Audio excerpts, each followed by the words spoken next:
Elsa Fabrega, bonjour. Elsa Fabrega, multitalent. Et aujourd'hui, c'est pour les éventails, mais elle est aussi artiste au Cabaret Futur, voir les épisodes précédents de l'Archipel Contre-Attaque.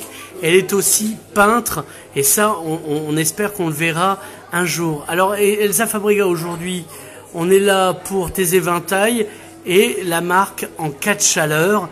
Et il se trouve que ça tombe bien, il fait très chaud. Voilà, alors, des éventails, pourquoi ?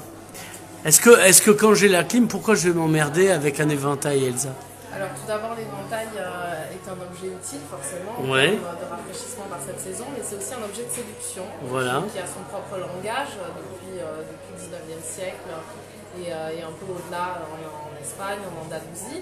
Et j'ai décidé de jumeler justement le fait que cet éventail soit un objet de séduction et de communication amoureuse et érotique au fait de dessiner dessus des motifs érotiques, puisque c'est aussi un de mes domaines de prédilection, les ouais.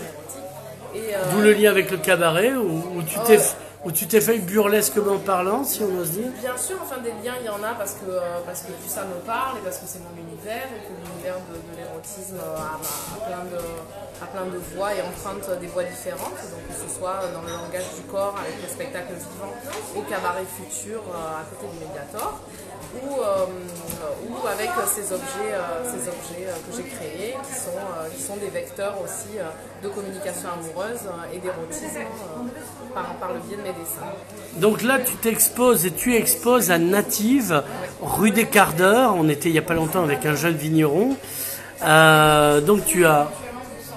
Voilà, alors est-ce que tu peux nous raconter un peu, au-delà du rapport à l'amour et de la chaleur, si j'ose dire, tes sources d'inspiration? On voit celui-là par exemple est un peu picassesque, si j'ose dire, avec le Minotaure. Celui-là est plutôt pratesque pour ses illustrations du poète vénitien Giorgio Baffo. Bon, je vais pas tout dire, mais alors vas-y, raconte-nous. Donc moi cet univers de l'érotisme, il me vient aussi des bandes dessinées des années 70, de Crépax, de Manara, qui est un peu plus connu. Crépax qui a fait une très belle Vénus à la fourrure. Une Vénus à la fourrure, une histoire d'eau également. Ouais. Donc c'est vraiment un univers érotique et graphique très pur et voilà, et très épuré en même temps et très clair.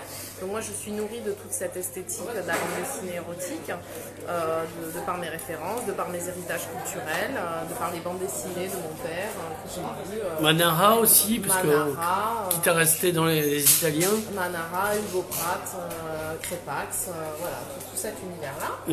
Et j'en ai dégagé moi-même une propre iconographie. Je m'intéresse aussi au dessin de Victor Hugo, dans un autre domaine du dessin érotique.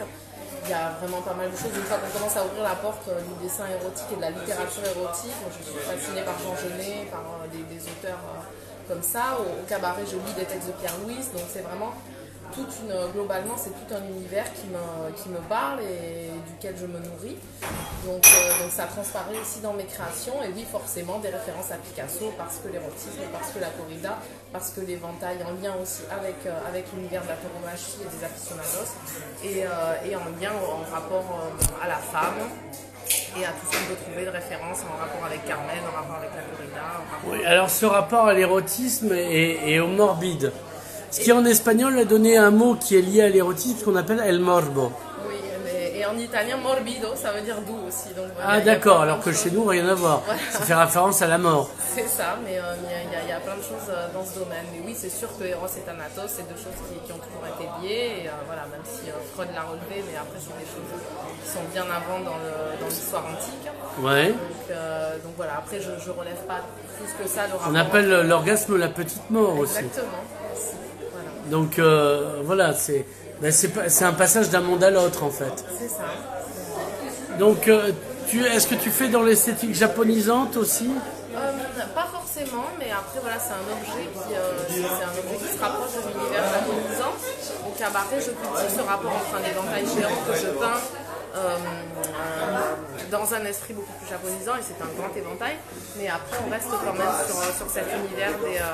Il y a l'érotisme très 1900 qu'on voit de ses jambes gainées de bas noirs. Voilà, alors c'est des cuissardes. Ça, c'est vraiment un hommage à John Willy, qui est un autre auteur érotique qui me tient à cœur, John Willy. Et ensuite, toutes les jambes qui sont des références au Crazy Horse, qui sont des références au fétichisme de John Willy également. Ils étaient les premiers modèles que j'avais créés quand j'ai lancé la marque. Donc c'est les 2 modèles qui sont en haut, avec les cuissardes et les jambes. Et ensuite, j'ai développé ça avec des silhouettes, des sortes de positions érotiques à contre-jour, avec des ombres chinoises, mais qui ne sont pas sans évoquer les figures noires et les figures rouges des vases antiques grecs. Et puis j'ai développé ça ensuite sur des collages artistiques, sur des références à Truffaut, à L'homme qui aimait les femmes, à tout cet univers-là. Elsa Fabrega donc s'est exposée chez Native de quand à quand? C'est exposé tout l'été, donc vous aurez l'occasion de le voir au cours de l'été et de pouvoir venir déguster en plus des choses délicieuses qu'il y a chez Native, tant d'un point de vue culinaire que de la boisson. Donc voilà, il y a des vins nature, il y a des plats faits minutes par notre hôte Damien. Et dans ce joli lieu où mes éventails vont servir de décoration pendant tout l'été. Elsa Fabrega, merci.